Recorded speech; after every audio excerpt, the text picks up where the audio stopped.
tahu berapa lama gue tidur, tiba-tiba gue dibangunin sama bunyi prang. Jadi kaca bis depan gue yang gede banget itu pecah. Kenapa mas? Kenapa? Si supir tuh diem, baca-baca gitu, kayak gue nggak tahu dia baca, ya mungkin dia istighfar atau segala macam, atau mungkin baca-baca dia mungkin jawen atau apa, gue nggak tahu, intinya orang Jawa kan. Intinya dia baca-baca, terus jalan aja jalan, kita lagi ada di alas. Ini tuh alasnya itu namanya alas roban, dan kalau kata si Kenek, kenapa dia yakin itu bukan tanaman, bukan binatang, dan bukan orang. Sesuatu itu berambut. Kalau gue lihat pecahan kacanya, itu emang pecahan kacanya seukuran kepala orang. Hah?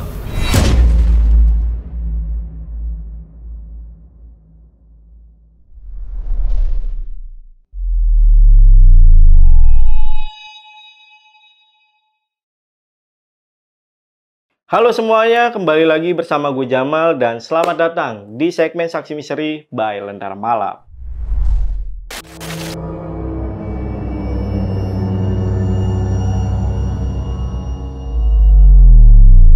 Study tour biasanya dilaksanakan di sekolah-sekolah dengan tujuan supaya para siswanya bisa belajar sambil liburan. Nah, biasanya para siswa ini akan diajak ke tempat-tempat wisata dan juga tempat-tempat bersejarah. Tapi apa yang terjadi kalau kegiatan study tour malah menjadi petaka bagi para siswanya? Nah, di sini udah ada narasumbernya. Kita kenalan aja dulu sama Mas Raffi. Mas Raffi, apa kabar, Mas? Alhamdulillah baik, Mas Jamal. Nih, gimana Mas Jamal juga kabar? Baik juga, Mas. Mantap. Oke ya. Mas Raffi, ini katanya ngalamin kejadian horor ketika lagi study tour ke Bali sama ke Jogja ya. Itu gimana ceritanya, Mas? Iya, jadi waktu study tour ke Bali dan Jogja itu baru tahu ini setelah selesai study tournya ya. Ternyata kita tuh ngelewatin jalur yang terkenal banget. Itu emang ada jalur alas roban, mungkin kita tahu semua. Sama satu lagi jalur yang dulu ada sempat tragedi yang namanya tragedi Python, daerah Banyuwangi. Sempat lewatin situ? Sempat lewatin situ. Dan di situ juga ngalamin kejadian horor di situ ya? Justru parahnya di situ. Parahnya di situ? Justru parahnya di situ. Dua tempat itu ya? Iya. Lokasi itu ya? Oke, nah tapi kalau untuk ketika sampai di lokasi wisata itu juga ngalamin kejadian horor juga nggak? Nah ini di situ ada, cuman yang lebih parah ini karena efeknya tuh terus sampai kita udah nggak di tempatnya lagi. Oh gitu. Bisa dibilang ini dampak atau ngikutin ya sosoknya? Iya. Oke, penasaran banget nih. Buat teman-teman yang penasaran juga, simak video sampai habis. Tapi sebelum itu, buat kalian yang pengen jadi narasumber di Lentera Malam sama seperti Mas Raffi, kalian bisa langsung aja ke Instagramnya Lentera Malam, itu ada di @lenteramalam.id, dan untuk linknya juga gue taruh di deskripsi.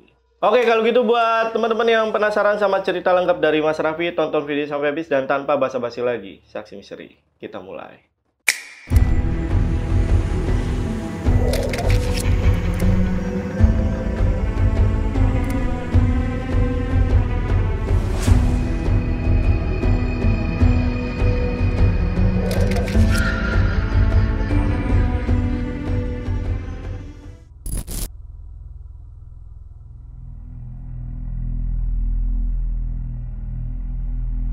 Oke, jadi kejadian ini tahun 2012. Waktu gue kelas 11 SMA lah. Kelas 11 SMA itu ada study tour. Study tour kita ke Bali dan Jogja, jadi langsung dua tempat tuh. Dirapel seminggu. Kenapa bisa seminggu? Karena kita study tournya itu pakai bis. Kita karena naik bis itu perjalanannya lama, jadi ke Bali itu dia 24 jam estimasinya.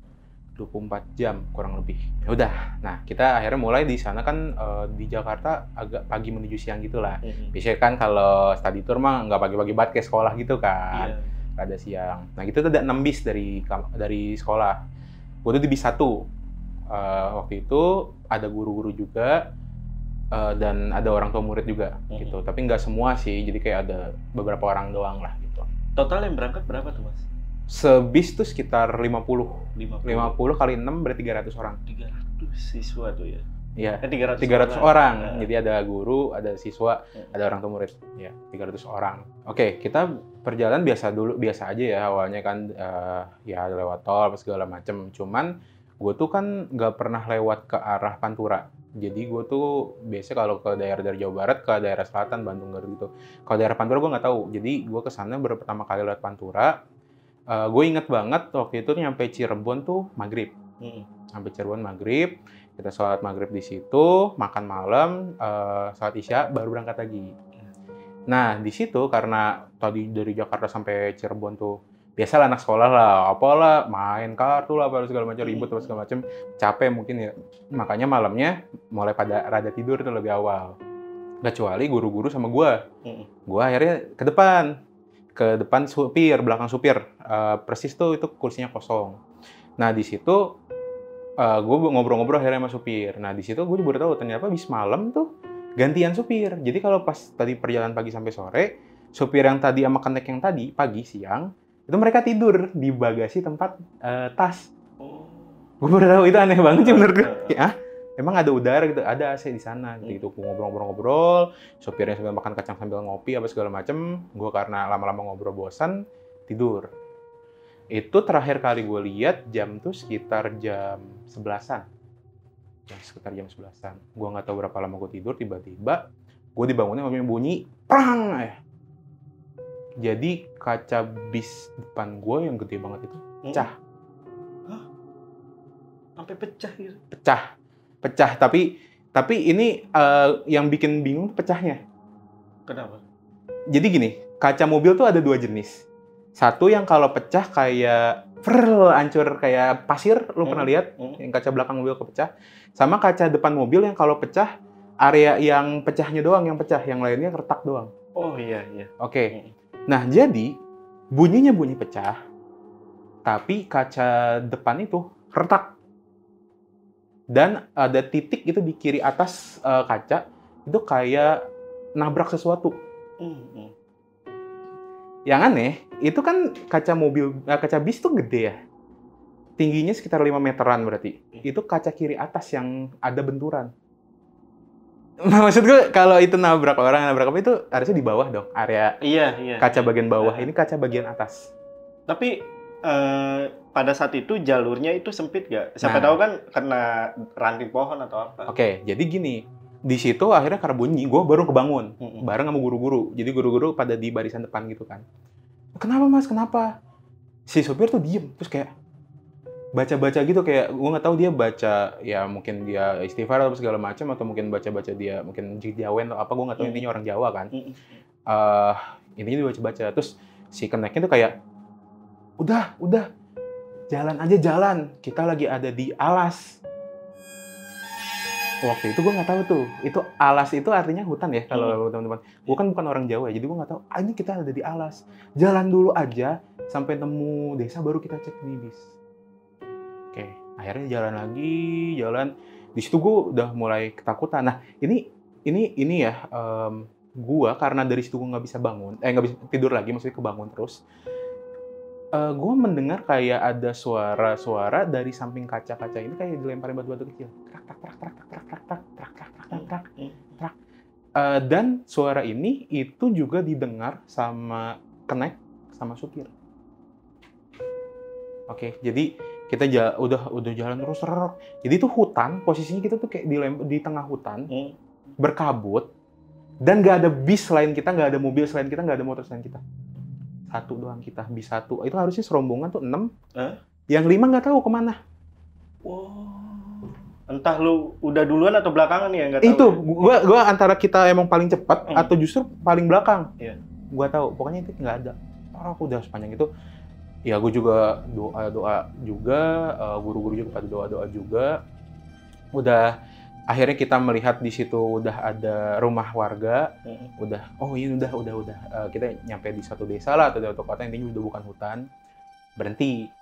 Jadi pas udah ada di rumah warga, kelihatan lah di situ ada kayak bengkel tapi tutup lah ya, orang nggak tahu itu jam berapa, kayaknya jam 3 atau jam 2 pagi kali ya. Itu jam berapa nggak inget. Itu intinya kita turun keluar ngecek. Karena kita takutnya kan tadi ada yang rusak selain kaca depan.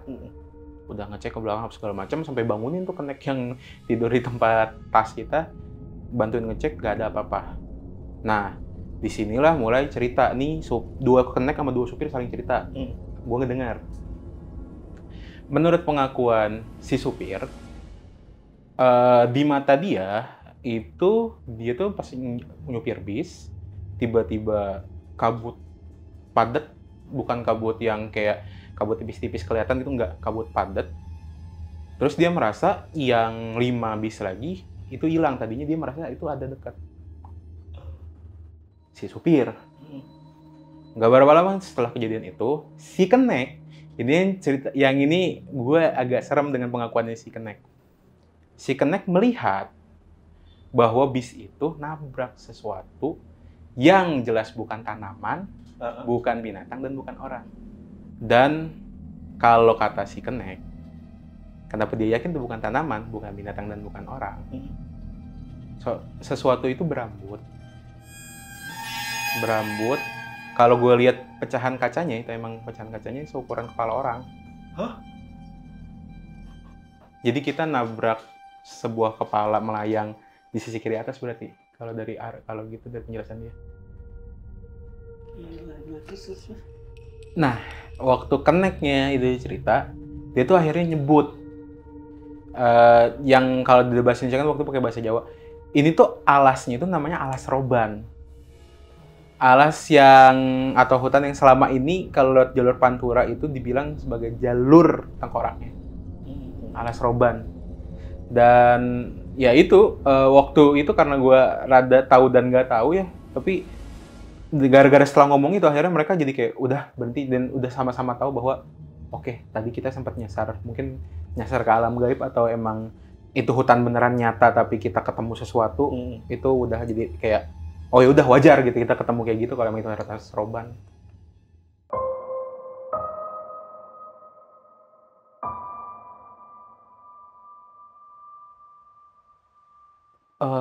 Pada nggak percaya kan, oh udah gini apa segala macam, jangan ceritain deket-deket gini apa segala macam. Barusan tuh yang kita lewatin itu alas roban.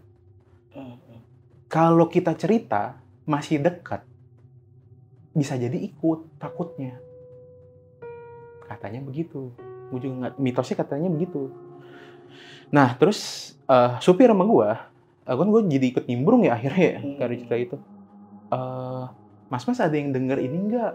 Suara batu-batu terak gitu kayak nabrak kaca bis ataupun badan bis gitu. Oh iya. Aku justru kata supirnya nggak ngelihat yang kepala tadi. Kalau si Kenek ngelihat, si supir ngelihat itu anak kecil. Anak kecil lempar batu. Tapi menurut gue, mau yang pengakuan Kenek, mau yang supir, nggak make sense dua-duanya. Kita tuh di tengah hutan. Tengah malam, tengah hutan, kaca pecah, nggak nabrak apa-apa. Dan ada anak kecil, nggak mungkin di hutan tengah malam. Anak kecil mana? Di kampung-kampung manapun, kayaknya anak kecil nggak boleh keluar dah habis maghrib. Ini tengah malam.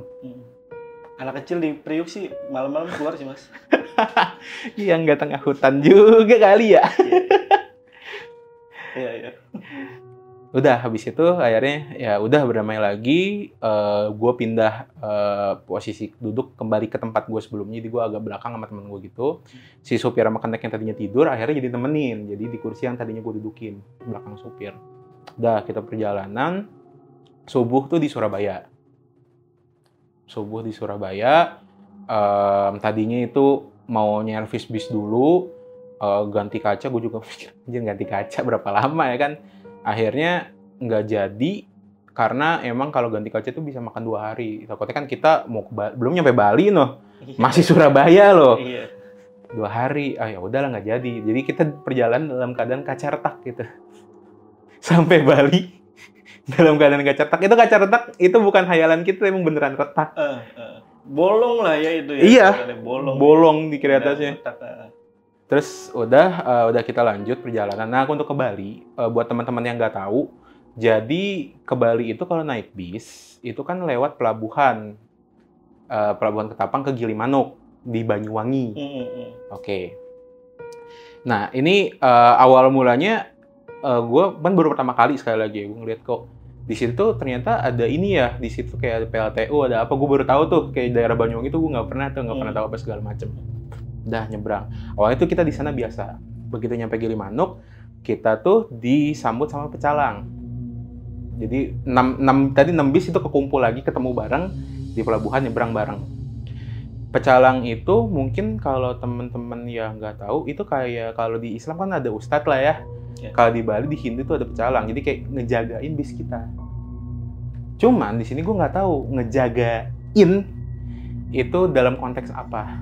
Apakah sekedar tour guide karena emang study tour atau hal yang lain gitu. Udah gembel banget dah kita kan udah 24 jam lebih tuh kita siang nyampe Gilimanuk tuh jam 12 siang Wita. Udah makan dulu apa segala macam, kita akhirnya ke hotel. Nah, ini di hotel hari pertama kita ini nggak karena masih banyak juga yang belum pernah ke Bali sebelumnya. Teman-teman gue termasuk gue juga belum pernah ke Bali sebelum itu. Kita nggak tahu adat istiadat di sana. Temen gue itu ada yang kayak iseng nendang sajen. Karena sajen tuh, gue nggak tahu ini apa emang di semua Bali kayak gitu atau emang hotel gue doang. Itu especially banyak banget itu sajen. Kayak di tempat parkiran ada, di tiang dekat pintu masuk ada, di pintu masuknya ada, resepsionisnya ada. Terus kayak setiap lantai di depan lift ada. Aduh kayak banyak gitu. Ya ada lah temen gue yang iseng kayak ya itu loh istilahnya nendang saja dan segala macam tanpa tahu ternyata akan berefek setelahnya. Oke. Terus kita ke kamar masing-masing. Nah, jadi waktu itu 2012 itu udah akhir-akhir inilah Liga Inggris. Akhir-akhir Liga Inggris. Itu waktu itu kalau nggak salah MU sama City itu poinnya selisih dikit, jadi kayak buat memperebutkan juara satunya gitu, peringkat satunya. Iya benar. Di klasemen 2012. Iya, yang menang City tuh. Ya, ini kejadian itu tuh di malam itu. Saya menangis semalaman mas, karena City yang juara. Itu kejadiannya di situ. Jadi teman-teman gue semua yang cowok kan penyuka bola. Gue nggak suka, gue nggak ngikutin. Jadi semua itu ke kamar sebelah ke teman gue pada nobar, gue sendirian di kamar. Tapi pendukung MU juga kan mereka. Temenin dong. Ada yang MU ada di situ lah, ada makanya mereka mau ribut lah bodo amat di kamar sebelah. Gue sendirian di kamar. Gue sendirian di situ. Gue lagi goleran di kasur, goleran tuh tiduran. Tapi nggak beneran tidur lah, kayak goleran santai-santai gitu di kamar sendirian. Tiba-tiba ada yang ngetol. Gue pikir teman gue nih balik nih habis nobar. Gue samperin, kan gue punya kebiasaan kalau di hotel kan ada lubang kecil gitu di pintu ya buat ngeliat. Gue ngeliat dulu, nggak langsung gue buka. Gue ngeliat nggak ada siapa-siapa. Gue mikir kan, salah kali, gue salah. Yaudah, gue balik lagi kasur, baru duduk lagi, ngetok lagi. Tapi di sini, gue merasa suaranya beda. Jadi kan kalau bentuk hotelnya tuh pintu kamar mandi, tegak lurus gitu loh. Oh, pintu kamar mandi, mungkin. Jadi gue kalau kamar mandi kan orang ada yang dibuka, ada yang ditutup kalau habis pakai ya. Kalau gue tipe yang habis itu ditutup gitu. Ke dalam kamar mandi nih, jangan-jangan temen gue tinggal kunci. Gue mikir begitu dong. Gue datang, gue buka kamar mandi kosong. Terus gue baru sadar setelah dari kamar mandi, gue ngeliat ke atas kasur. Jadi di atas kasur gue itu ada lukisan penari Bali. Dan lu tahu dong penari Bali kan matanya gitu tuh. Ya, ngikutin gue matanya. Terus kayak gue kan tadi udah bolak-balik 2 kali. Gue baru karena ngeliat, kok gue merasa kayaknya lirikannya nggak kesini ke arah gue tadinya. Gue jalan tuh ke arah jendela, ngikut. Jelas. Ngikut. Oke, sepertinya gue harus sholat malam ini.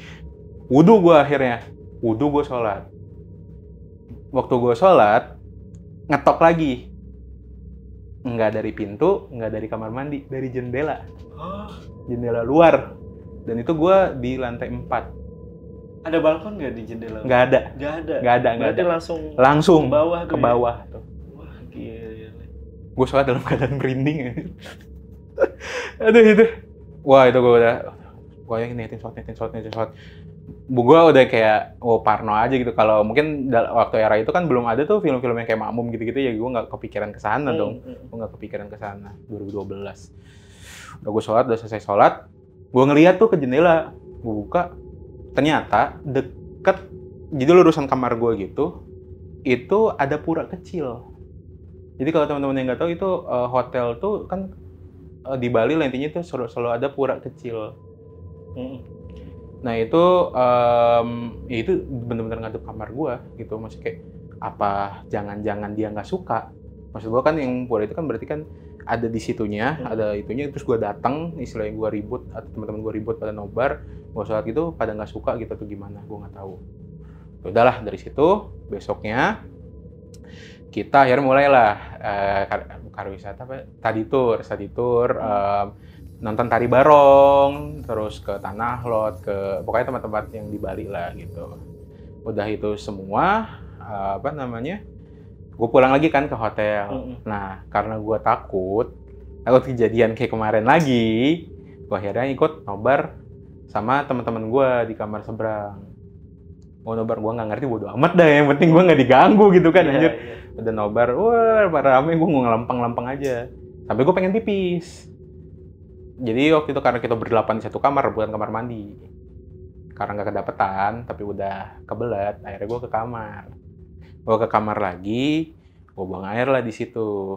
Di dalam kamar mandi gue ngedengar ada yang masuk kamar. Gue pikir temen gue udah balik nih, karena tadi emang detik-detik itu banget lah, yang kalau nggak salah City menang 3-0 apa berapa gitu lah pokoknya. City terus udah balik kali ya. Gue keluar kamar mandi nggak ada siapa-siapa. Gue buka kamar, temen gue masih ada di seberang tuh lagi berantem gara-gara City menang. Nah itu pertanyaan gue, tadi yang masuk kamar siapa setelah gue di kamar mandi? Gue mikir ini aneh banget. Udahlah, gue pokoknya kemana-mana harus bareng selama di Bali. Sampailah, udah hari ketiga kita pulang. Tapi kita pulang tuh nggak ke Jakarta. Jadi ini study tour-nya itu ke Bali dan ke Jogja. Nah, ke Bali itu kita akhirnya kembali naik bis, pecalang ikut sampai segala macem. Pecalang tuh turun di Gilimanuk. Kita nyebrang ke Ketapang, ke Banyuwangi. Udah dari situ, kita kan jalurnya mau ke Jogja, mau ke arah Jogja.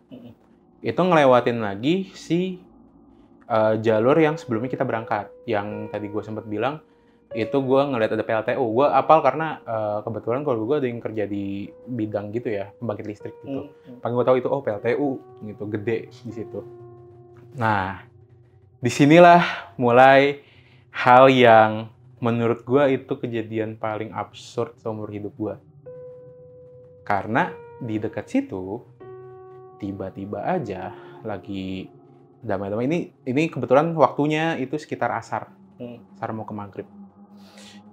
Itu teman-teman gue yang cewek-cewek pertama dari mulai ketawa, tapi bukan ketawa senang, bukan ketawa karena lucu, ketawa yang wah yang gitu. Ada yang nangis tiba-tiba, nangis kayak sedih banget. Ada yang teriak.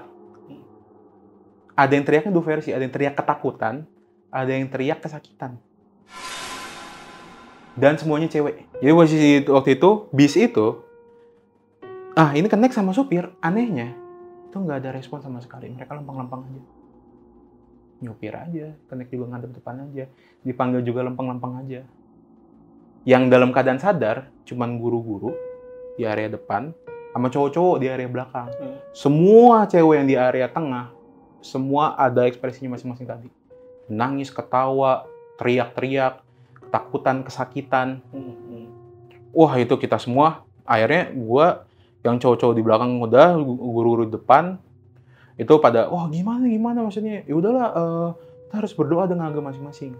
Sebelum mulai itu, ini ada beberapa temen gue yang melihat. Jadi lagi-lagi kayak tadi kejadiannya yang beda ngelihatnya.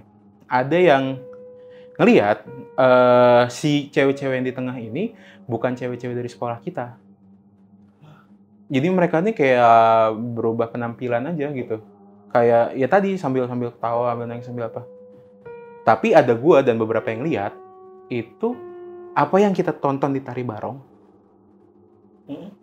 Karakter yang jahatnya gue lupa namanya apa. Ada di situ. Di mana itu? Di tengah bis lagi nari-nari. Lagi nari-nari? Iya, nari-nari. Jadi kalau yang belum pernah lihat Tari Barong kan, kalau barong itu yang bentuknya kayak singa, hitam, mukanya merah, hitam warnanya. Kalau yang jahatnya itu putih warnanya. Putih, kukunya panjang. Panjang banget gitu. Taring yang bawahnya yang atas yang dari bawah ke atas, yang dari atas ke bawah gitu, keluar mulut.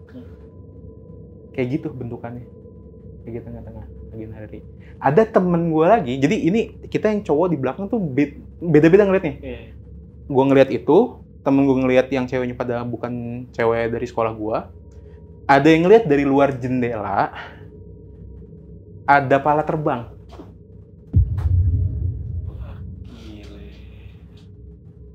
Gue nggak tahu itu ya nyebutnya beda-beda lah, tapi intinya ada yang nyebut kepala asik lah, leak lah, apa segala macam. Intinya ada kepala doang ya, bukan sama organ-organ gitu, nggak, kepala doang.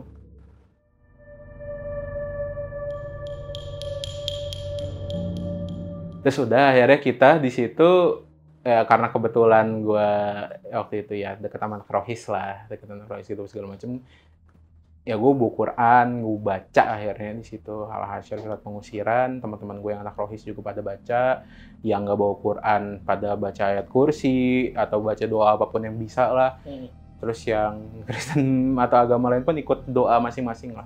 Itu guru sama murid cowok itu semua kayak gitu akhirnya.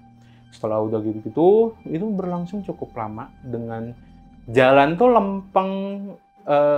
Kayak kita nggak belok-belok, kayak kita nggak ngerem gitu, kayak si supir sama si kenek kayak lempeng aja udah, lempeng, nggak ada ekspresi dia takut ikut baca doa atau apa, nggak ada. Ini jalan terus. Jalan terus, nggak berhenti. Jalan terus. Aneh banget tuh ya. Jalan terus. Ya karena kan kalau misalkan ada kejadian sesuatu apapun ya itu pasti berhenti dulu kan. Iya. Untuk ditenangin kondisinya. Jalan terus. Udah tuh kita semua akhirnya sentak baca doa dengan doanya agama masing-masing tadi. Akhirnya berhenti itu. Dan yang paling awal sadar itu justru bukan yang cewek-cewek, supir sama kenek. Tahu dari mana kita sadar? Mereka ngerem mendadak. Itu kejadian kayak udah 5 menit kacau balau, mereka baru ngerem. Udah setelah baca doa segala macam 5-10 menitan baru tuh si supir baru set berhenti. Karena ini antara lucu sama serem. Jadi si cewek-cewek ini karena tadi pada random kelakuannya, ngerem mendadak kan pada mental ya. Ke depan gitu ya. Berat. Pada mental, pingsan itu yang ada di tengah. Semuanya? Semua. Berapa orang tuh? 12 orang kali. Pingsan. Fruk. Mereka pingsan, kita lega. Iya. Karena tadi daripada kita anjir nyelesain kelakuan-kelakuan random tadi dan ngelihat macam-macam tadi, udah semua berhenti. Terus setelah ngerem mendadak, supir dan keneknya sadar. Kita tuh sampai nanya kayak, dari tadi kenapa jalan terus gitu loh? Jalan lumayan cepat, bukan jalan yang kayak jalan bis normal. Iya, enggak. Nah, ini supirnya, itu kan nggak supir siang, bukan supir yang malam lah. Jadi waktu ngeliat di Asrop itu kan supir malam. Ini supir siang. Dia ngeliat di sore hari itu, dia tuh yang ngikutin bis yang ada di depan, katanya. Permasalahannya, gue bisa tuh nih. Jalannya paling duluan. Nggak ada bis depan gue, nggak ada bis depan kita, nggak ada. Jadi karena dia, wah bisnya kecepatan segitu, dia ngikutin. Gue nggak ngerti bis itu apa. Dia ngerem kenapa tuh? Alasannya? Sadar bisnya hilang. Hah? Bis yang ada di depan tuh hilang. Iya. Yang dia lihat itu. Yang dia lihat hilang. Tiba-tiba hilang. Iya, setelah kita baca doa semua itu, yang bis depan itu hilang. Kalau kenek bilangnya apa? Dua-duanya sama kebetulan ini. Dua-duanya sama. Ya. Dua-duanya sama. Jadi dua-duanya kayak ngelihat bis ya udah gitu kayak, dan mereka itu nggak dengar suara kita.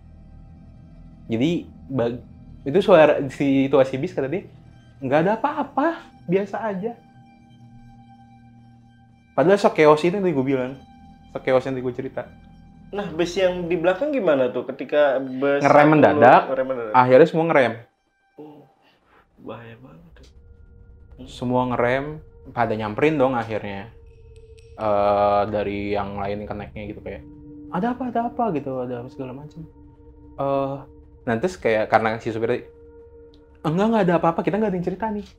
Enggak ada apa-apa, maaf tadi kucing lewat gitu, dibilang gitu doang biar ada ngerem mendadak apa segala macam. Oh ya udah, inilah apa, nanti kita berhenti dulu aja di rest area gitu. Udah akhirnya kita jalan lagi, berhenti di rest area. Teman gua dari bis 4 yang kebetulan pasti nggak kelihatan dong ke bis 1 kan, kalangan bis 2 sama 3. Datang ke bis gua. Terus dia bilang begini, rame ya? Bingung dong gua. Rame gua bilang. Rame apaan? Orang ya segini-segini aja, cuman emang sih gue bilang tadi gue cerita kan chaos gitu. Ya wajar lah dia bilang, rame di bis kalian tuh. Terus jadi gue tuh nggak kenal sama temen gue ini yang tiba-tiba datang ngomong begitu, gue nggak kenal karena dia kelas IPS, gue kelas IPA dulu, jadi nggak kenal. Tapi temen gue ada yang kenal. Terus dia cerita katanya si temen gue ini yang anak IPS ini, dia itu indigo. Dan yang dia maksud rame, ya kemungkinan besar bukan rame orang. Terus udah dari situ wah mikir, terus gue sampai perjalanan sampai ke Jogja tuh kayak kita dipenuhi rasa takut. Udahlah bis kacanya retak, kejadian kayak begitu, masih aja nih study tour. Gue bilang udah nggak nyaman banget itu kita jalan ke Jogja. Sorry, itu tadi di jalur mana? Nah ini yang tadi di awal itu deket PLTU Python yang kejadian tragedi tahun 2003 tuh pernah. Yang bis karya wisata mau ke Jogja, jalurnya sama tuh sama gue berarti kan. Dari Banyuwangi mau ke Jogja. Dan sama-sama ini kalau nggak salah ya, lagi ada study tour juga sih. Ya mereka juga sama SMA juga mereka. Hampir aja. Wah itu gue nggak kebayang sih kalau emang kejadian ulang. Itu bener. Di situ kayak pantesan gue jadi agak nangkep tuh akhirnya, kayak temen-temen gue yang bilang itu bukan murid-murid sekolah mereka. Iya. Wah gila sih ini. Entah kebetulan atau apa ya, tapi hampir aja tragedi Python kedua. Wah itu gue. Terjadi. Wah itu takut banget. Gue takut banget di situ. Untung ya masih masih ya Allah masih nyelamatin kita lah di situ, karena kita kan tadi solusinya langsung cepat, doa masing-masing lah itu ya. Dengan itu mungkin nggak sempat kejadian gitu ya, nggak sempat kejadian yang lebih buruk lagi. Alhamdulillahnya gitu ya. Jadi udah tuh setelah si temen gue yang indigo tadi turun, udahlah kita juga berusaha melupakan kejadian itu. Si yang cewek-cewek pada lemas lah, udah kan yang namanya kesurupan kan lemas ya. Gue juga baru tahu di sini, lemas ternyata setelah itu. Pada akhirnya udah kita makan pada bungkus gitu, makan di bis, nggak kan tadinya mau turun ke restoran gitu, ke rest area, pada lemas, pada nggak kuat. Ya udah kita akhirnya bungkus, kotakin semua, udah bawa bis 1, akhirnya berangkat duluan, makan pada di bis. Kalau bis yang lain tuh kayak sempet makan di situ, sholat di situ. Kita pada sholat doang akhirnya di situ, makan pada di bis. Udah akhirnya kita jalan ke Jogja.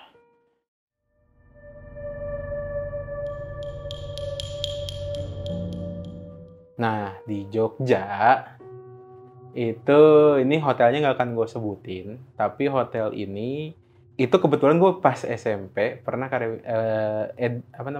study tour juga ke Jogja. Di hotel yang sama persis. Di sini kenapa gue duluan merasa takut?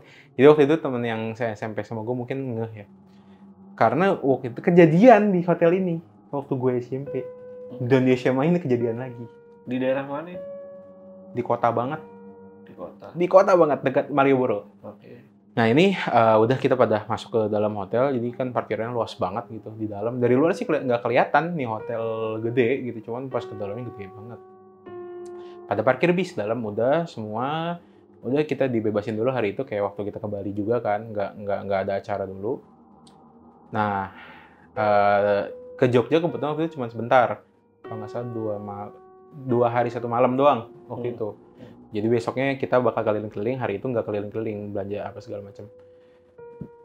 Malamnya kan kita pada belanja Malioboro apa segala macam. Gue ikut lah, pokoknya gue nggak mau sendirian lagi di kamar. Gue takutnya kejadian kayak di Bali lagi. Udah gitu, kita pulang sekitar jam 10 malam. Jam 10 malam, ini gue inget banget. Jadi gue ini di lantai 1. Dan ini gue tuh iseng ke lantai 2. Sendirian. Iseng, karena sehotel-hotel di booking sama sekolah gue kan banyak nih orangnya. Gue lantai 2 untuk ngunjungin kamar. Kamar yang dulu pernah gue inepin di SMP yang gue kejadian. Jadi gue cerita dikit nih, yang SMP karena kebetulan di hotel yang sama kejadiannya. Jadi waktu SMP gue di hotel itu nginep di lantai 2 di ruang di kamar yang paling deket sama restoran hotelnya. Jadi kita waktu itu ada bersepuluh, 1 kamar 5. Nah, kita semua memutuskan untuk nginep di 1 kamar, di kamar gue. Kecuali teman gue 1 orang. 1 orang ditinggal di sebelah, kenapa? Karena dia ketiduran. Karena dia ketiduran, ya udahlah. Kita juga semua ngeliat dia ketiduran kok. Kita kunci pintu konektor antar kamar gue sama kamar di sebelah. Kita kunci kamar yang sebelah dari luar, sama kita kunci kamar gue dari dalam. Tidur kita semua. Gue tidur paling terakhir. Oh ingat banget. Begitu bangun, teman gue ada di atas badan gue. Yang tadi di kamar sebelah. Jadi gue bangun azan subuh. Temen gue yang ada di sebelah tuh ada di atas badan gue. Tidurnya melintang. Jadi gue tidur sekasur bertiga. Dia tidur begini melintang. Dalam keadaan gini. Posisinya. Tidurnya. Kakinya ngerapat. Bagian pala dan bahunya tuh di gua. Jadi sampai setengah badannya di gua, tengahnya di tengah, sama kakinya di teman gua sebelah di ujung. Terus gua awalnya kebangun terus kayak, kok berat? Wah, ini ketindihan. Gua mikir gitu kan. Gua melek, ini tadi temen gua. Langsung gua keplak dong. Lah, kok lu ada di sini? Kebangun juga dia. Dia bingung gitu kan. Iya kok gue tidur di atas lu ya? Nggak tahu, gue bilang. Lu kan semalam di kamar sebelah. Terus dia kayak, emang iya ya? Terus akhirnya temen gue yang berdua samping gue itu pada kebangun juga. Iya kok ada dia? Enggak kok. Nah menurut pengakuan temen gue, dia itu tidur paling terakhir. Yang tidur melintang sama gue. Terus dia karena nggak dapat tempat lagi, jadi tidur di atas gue. Permasalahannya, habis itu gue langsung ngecek dong. Dan ini orang gimana bisa masuk kamar gue? Orang kita kunci semalam. Gue coba connecting door. Cekrek, kekunci. Gue coba pintu kamar gue. Cekrek, kekunci. Gue buka kuncinya, akhirnya gue ke kamar sebelah. Kekunci juga pintunya. Terus akhirnya kita buka tuh pintu kamar sebelah. Emang kosong, barang doang. Barang kita doang. Jadi kita naruh barang di 1 kamar semua, orangnya di 1 kamar semua. Terus kita yang kayak, semalam bukan gue doang kan yang ngeliat, enggak, kita ngeliat juga. Temen gue nggak ngerti tuh temen gue nembus tembok atau dipindahin makhluk entah apa. Wah, aneh banget nih. Itu aneh sih menurut gue. Itu aneh banget. Maksudnya, karena kita ngelihat, iya dia ketiduran di kamar sebelah. Tapi si temen gue tuh kayak, enggak kok, gue kan bangun. Terus gue pindah sini, terus gue tidur di atas tuh karena nggak dapet tempat. Hah? Kok kayak nge-skip anjir? Iya. Nggak ngelewatin pintu gitu maksudnya cerita dia tuh. Sorry, pintunya berarti pas lo ngecek pintu keluar itu lo kan tadi bilang buka kunci tuh ya? Itu kuncinya ada di mana tuh? Ada di kamar gue. Ada di kamar lo? Iya. Di laci kamar, di setiap kamar kan ada TV terus ada laci tuh. Nah di situ. Berarti semalam itu dia nggak ngunci? Nggak ngunci. Nggak ngunci, tapi kekunci pagi-paginya gitu. Ke pagi, kalau enggak gini, kita yang kunci malamnya. Kita kunciin karena oh yaudah tidur nih. Kita kunciin tuh pintu luar, pintu connecting door, pintu kita. Iya. Kita kunciin, kita nih ngomong maksudnya kagak sendiri nih, kita. Oke. Lanjut Mas. Lanjut. Jadi itu kejadian SMP. Gue SMA di hotel yang sama. Gue udah anjir SMP pernah kejadian nih, ada kejadian apa lagi. Gue ke kamar itu kan, terus gue. Jadi 2 kamar ini tuh nggak dipakai. Gue nggak tahu kenapa nggak dipakai ya. Akhirnya yang sama sekolah gue nih SMA. Jadi semua di booking kecuali 2 kamar itu. Nah ini kejadiannya besok pagi, persis sebelum azan subuh. Jadi mungkin subuh sekitar 4:30, ini jam 4. Krak! Dari kamar gue bunyi kayak gitu. Bangun dong gue. Terus kayak, apalagi nih yang pecah? Gue bilang kan, anjing pecah aja terus semuanya. Gue ngeliat jendela nggak ada apa-apa, nggak kenapa-napa. Gue lihat kaca di kamar kan ada kaca kayak meja ada kacanya gitu, nggak kenapa-napa. Terus gue ngebuka laci yang di bawah TV. Di situ ada kan suka kasih cangkir kalau di hotel. Itu cangkir sama piring kecilnya pecah. Dalam keadaan masih di laci. Dalam keadaan kita semua masih dalam keadaan tidur di kamar gue. Pecah sendiri. Gue di situ mikir horor iya, mikir takut ganti rugi ya. Iya. Anjir pecah, ini pecah apaan? Terus gue bangunin kan teman-teman gue. Ini ada yang pakai nggak sih? Lah gak tahu. Ini kenapa bisa pecah? Lu ribut lah pokoknya kita. Udahlah habis itu sholat, barulah kita akhirnya kebis lagi kan, kita mau kali ke Jogja main kemana-mana gitu.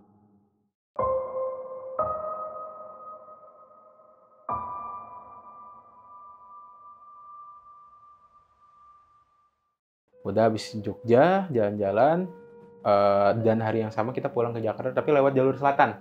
Kita nggak lewat lagi utara. Karena takut harus ngelewatin lagi itu kan, Alas Roban. Akhirnya kita lewat jalur selatan, udah nyampe di Jakarta. Nah, gue pikir udah selesai. Karena waktu kita itu, study tour, terus libur sehari. Habis itu Seninnya masuk, jadi kita nyampe Jakarta hari Sabtu kalau nggak salah. Nah, sampai hari Sabtu, temen gue sekelas itu ada yang sakit. Pokoknya dia nggak masuk, terus kita kayak, sakit apa? Ini katanya sih demam.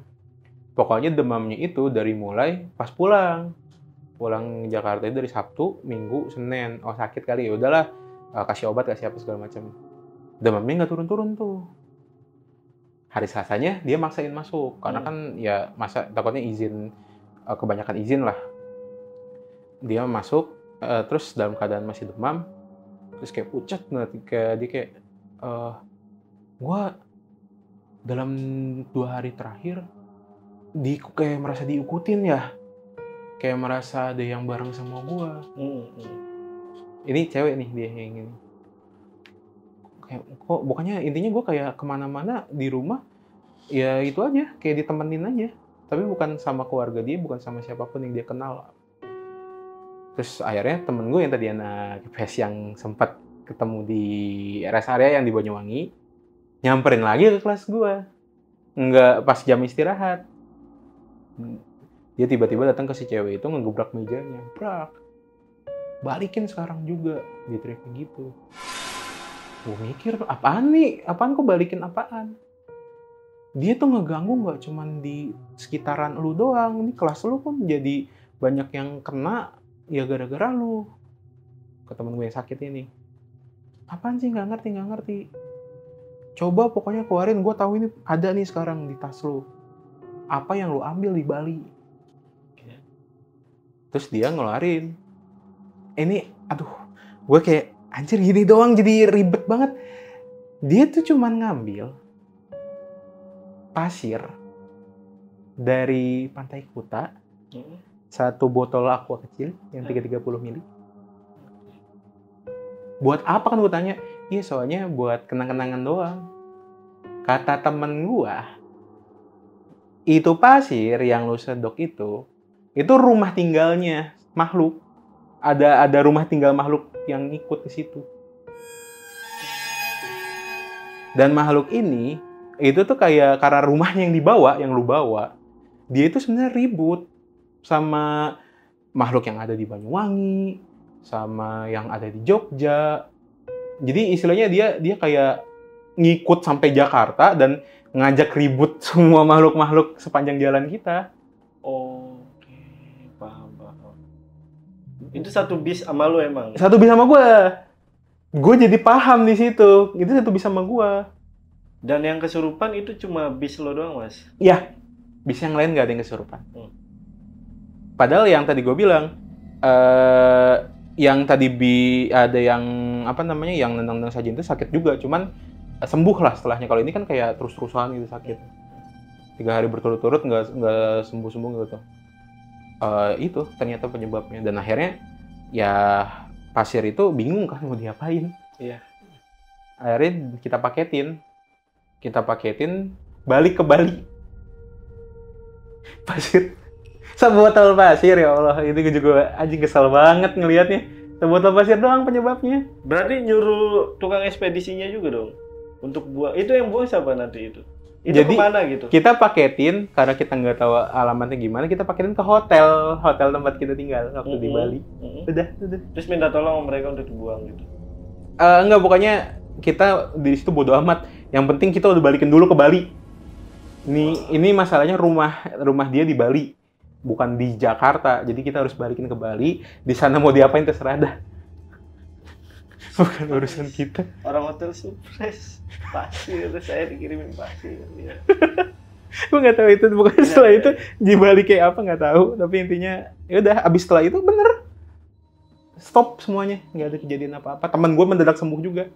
Wah, tapi banyak keanehan emang ya selama lo itu study tour ya. Bali, Jogja, iya. Jakarta. Iya. Oke. Nah, waktu lu ngelewatin Alas Roban, lu kan sempat bilang kalau ada bukan anak kecil, ada pasir yang dilempar ke bis lu nih. Iya. Itu yang siswa yang lain atau teman-teman lu yang lain tuh denger juga? Gini, jadi yang denger itu malah guru. Oke, iya sih, lu tadi sempat bilang itu guru. Iya. Tapi yang lainnya? Yang lain itu ada sebagian, malah hampir semua ya. Tidur aja udah. Masih tetap tidur aja. Bukannya mereka sempat bangun ketika kaca pecah itu? Iya, habis itu tidur lagi. Karena gua doang duduk paling depan, nggak bisa tidur dong. Kalau gua ngeliat langsung. Dan itu menurut kesaksian dari itu anak kecil tuh yang lempar itu? Iya, anak kecil yang lemparin batu. Anak priuk itu. Ada priuk di hutan.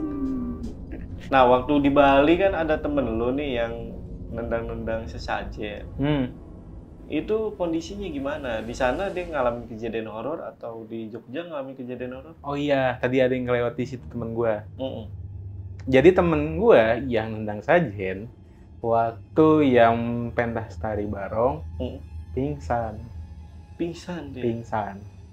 Karena? Nggak tahu. Terus sakit, habis itu demam dia. Jadi kita semua jalan-jalan, dia di klinik. Oh gitu? Iya. Kasihan sih emang, di klinik hotel gitu dia. Namanya masih apa, Mas? Waktu itu, itu anak IPS juga tuh. Gua nggak kenal. Gua dulu anaknya agak nerd gitu ya, jadi nggak kenalan banyak gitu lah. Temen gue yang indigo aja gue waktu itu baru kenal di situ. Sayang sekali namanya nggak tahu ya. IG-nya, Mas? Kita serang aja, Mas. Parah lu, nendang-nendang sajen lu. Hah? Gak apa-apa udah. Kayaknya gue curiga yang di hotel, yang ngeganggu di hotel, itu karena yang itu deh. Karena temen gue kan posisi itu belum ngambil pasir. Oh, gara-gara itu yang di hotel itu ya? Iya, kejadian di hotel maksudnya. Kayaknya kejadian yang di hotel yang di Bali, itu gara-gara itu deh. Dia nendang sajen itu. Dia nendang sajen itu. IG-nya, Mas, please lah. Kita serang. Brutal. Oke, lanjut ya. Ini gue mau lanjut ke soal jalur Python itu ya, jalur Python ya itu? Iya, PLTU-nya Python. Oke. Nah, di situ kalau menurut cewek-cewek atau perempuan-perempuan yang kesurupan atau pingsan, itu kesaksiannya gimana tuh? Nah, jadi ini mereka ini melihat, jadi ada macam-macam nih, lagi-lagi macam-macam. Dari 12 orang ini beda-beda kalau ditanyain. Ada yang dia bilang dia ngelihat leak. Habis itu nggak sadar.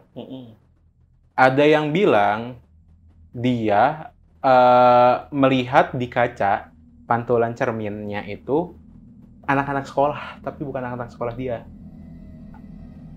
Ada yang lihat kayak gitu, sama ada yang sama ngeliat kayak gue yang gue bilang Tari Barong. Iya, yang Tari Barong tapi yang jahatnya di tengah-tengah bis. Itu beda-beda tuh. Beda-beda. Berarti hampir sama juga yang dilihat sama cowok-cowok ya? Iya, bedanya karena mereka ya yang gue nggak tahu. Tapi karena katanya kalau cewek tuh lebih mudah ya, lebih mudah kemasukan daripada cowok gitu. Iya, makanya kena semuanya cewek yang di tengah. Iya, benar. Nah, cewek itu rapuh.